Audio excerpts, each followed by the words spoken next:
Perkembangan proses ekshumasi, langsung saja kita sudah terhubung dengan Kabid Humas Polda Metro Jaya Kombes Budi Hermanto, langsung dari Banyumas, Jawa Tengah.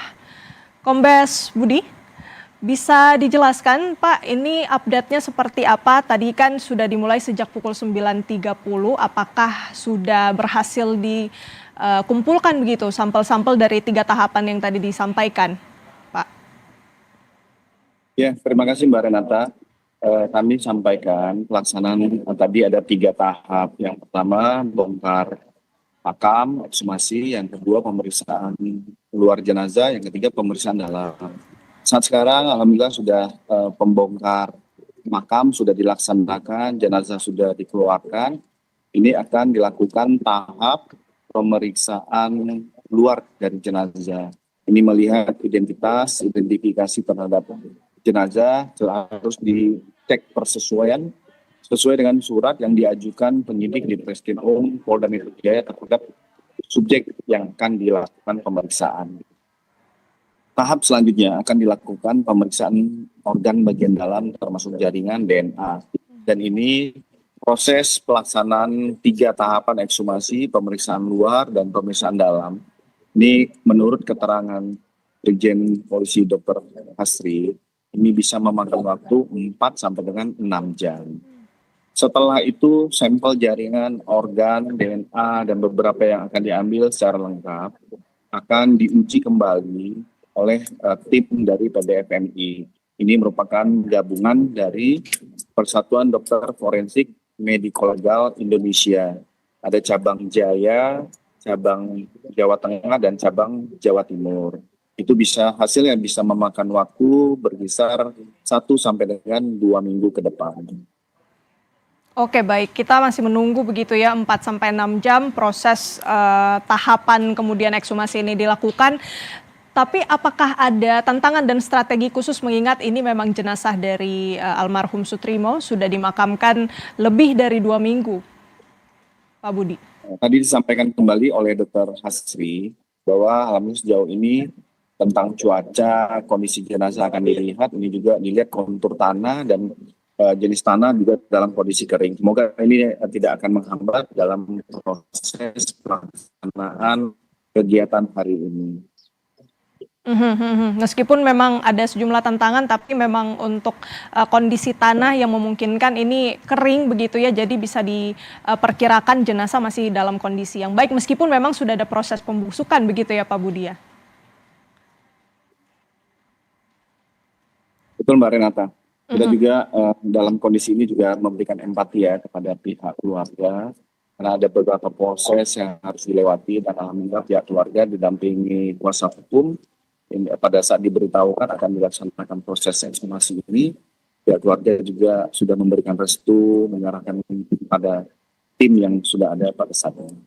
Oke, kita nantikan bagaimana pengambilan sampel ini yang memang diperkirakan 4 sampai 6 jam ya Pak Budi. Saya ingin menggali soal sampelnya nanti yang ketika sudah dikumpulkan, kemudian nanti akan dibawa oleh PDFMI tadi ya, akan diperiksa dengan serangkaian ahli dan juga tahapan, ini memakan waktu sampai 1 sampai 2 minggu.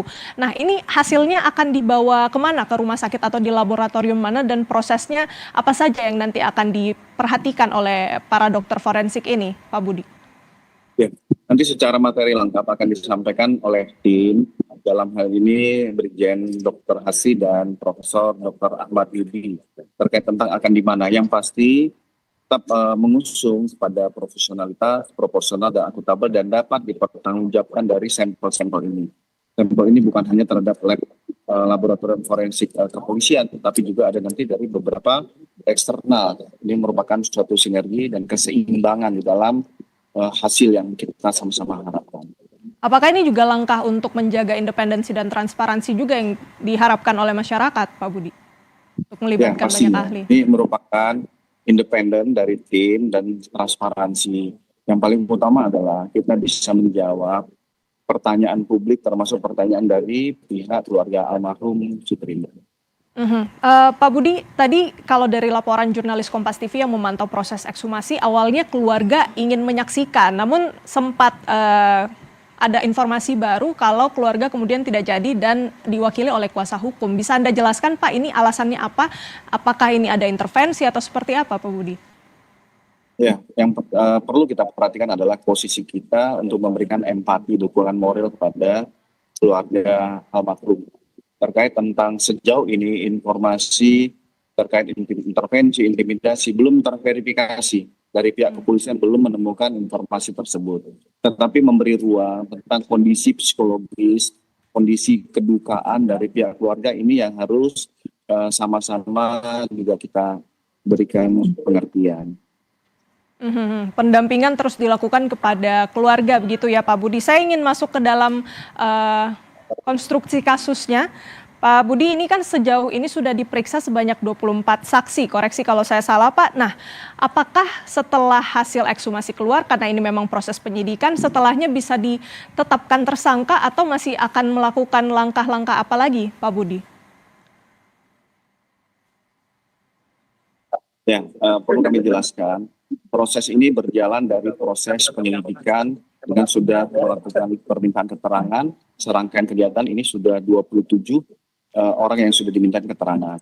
Pada saat dengan adanya 2 laporan polisi, yang pertama laporan dari polisi Indonesia dari masyarakat ke Baris Krim Polri, yang kedua adalah pihak keluarga melalui kuasa hukum di Polresta Banyumas. Sehingga dari proses penyelidikan sudah naik ke tahap penyidikan. Sudah ada 8 orang dalam proses penyidikan ini yang sudah diminta keterangan sesuai dengan pro justisia.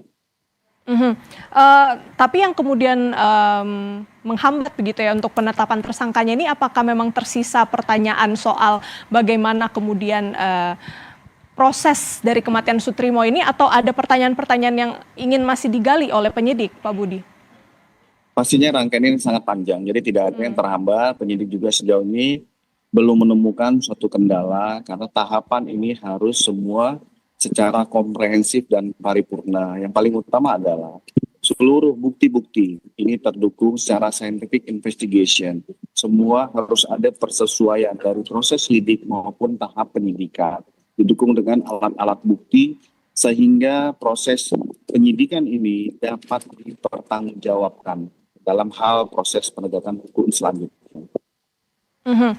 Setelah hasil ekshumasinya sudah keluar, Pak Budi, apakah nanti kepolisian berencana untuk memeriksa saksi-saksi lain atau lebih ke mengkonfirmasi kepada saksi yang sudah diperiksa? Ya, hasilnya kita menunggu secara bersama-sama, beri ruang kepada tim dokter forensik, termasuk nanti dari pengujian lab, hasil-hasil jaringan, masuk DNA dan zat yang ditemukan. Pada saat itu nanti akan melihat langkah-langkah selanjutnya. Masih akan menunggu proses ekshumasi terlebih dulu, hasilnya keluar, tapi memang kan ini juga menjadi sebuah perhatian publik, khususnya bagaimana cara atau proses kematian Sutrimo yang dinilai janggal ini, Pak Budi. Apa strategi ataupun langkah khusus yang dilakukan oleh kepolisian untuk menjamin ini prosesnya independen, transparan, dan tidak ada intervensi, Pak? Ya. Dengan melibatkan tim gabungan dari dokter forensik, mediko legal Indonesia, ini gabungan dari ada dokter dari Jakarta, ada Jawa Timur, dan dari Jawa Tengah. Ini merupakan tim yang terbentuk secara akuntabel. Dan memang mereka lah orang-orang yang expert in area ya, orang-orang yang ahli di bidangnya. Sehingga secara seimbang, secara transparan, dan secara akuntabel.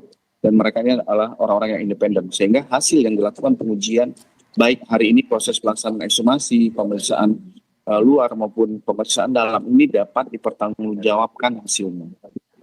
Oke, kita nantikan bersama bagaimana hasil ekshumasi yang diperkirakan ini akan memakan waktu sekitar 4-6 jam. Tahapan sudah masuk ke bagian pemeriksaan luar untuk identifikasi jenazah. Nanti kita update kembali informasinya. Terima kasih banyak Kombes Budi Hermanto, Kabid Humas Polda Metro Jaya. Sehat selalu Pak. Sehat selalu Mbak.